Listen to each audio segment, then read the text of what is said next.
Hi friends, இன்னைக்கு நம்ம பார்க்க போகிறது கேப்பை மாவும் அவ்வளோ வச்சு ஒரு சூப்பரான ஹெல்த்தியான ஈவினிங் ஸ்நாக் ரெசிபி.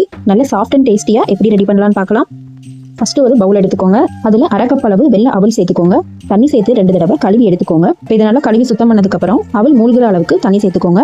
மூடி போட்டு 10 நிமிஷம் மட்டும் ஊற வச்சு எடுத்துக்கோங்க. நல்லாவே ஊறிடும். ஊறின அவல்லாம் நல்லா இந்த மாதிரி கையில் எடுத்து பிழிஞ்சு தண்ணியெல்லாம் வடிகட்டிக்கோங்க.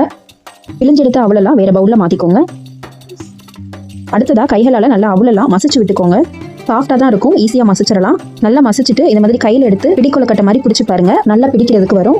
இப்போ அடுத்ததா இது கூடவே 1 கப் அளவு கேப்பை மாவு எடுத்துக்கோங்க. இது கூடவே 3/4 கப் அளவு நாட்டு சர்க்கரை எடுத்துக்கோங்க. அடுத்ததா இது கூடவே துருவின தேங்காய் 1 டேபிள் ஸ்பூன் அளவு எடுத்து சேர்த்துக்கோங்க.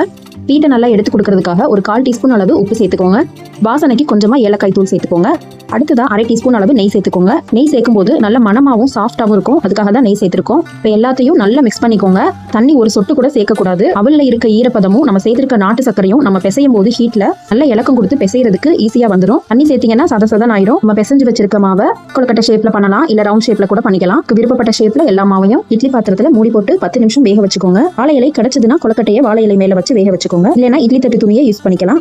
10 நிமிஷம் நல்லா வேக வச்சதுக்கு அப்புறம் இட்லி பாத்திரத்திலே கொழுக்கட்டையை வச்சுக்காம உடனே வேற பிளேட்டுக்கு மாத்தி வச்சு ஆற வச்சு சர்வ் பண்ணுங்க. இதே மாதிரி ஹெல்த்தியான அவல் ராகி மாவை வச்சு ஈவினிங் ஸ்நாக்கா செஞ்சு பாருங்க. செஞ்சு பார்த்துட்டு எப்படி இருந்துச்சுன்னு எனக்கு கமெண்ட்ஸ்ல சொல்லுங்க ஃப்ரெண்ட்ஸ். வீடியோ பிடிச்சிருந்தா லைக் பண்ணி ஷேர் பண்ணிக்கோங்க. சப்ஸ்கிரைப் பண்ணாதவங்க சப்ஸ்கிரைப் பண்ணி சப்போர்ட் பண்ணுங்க ஃப்ரெண்ட்ஸ். தேங்க்யூ.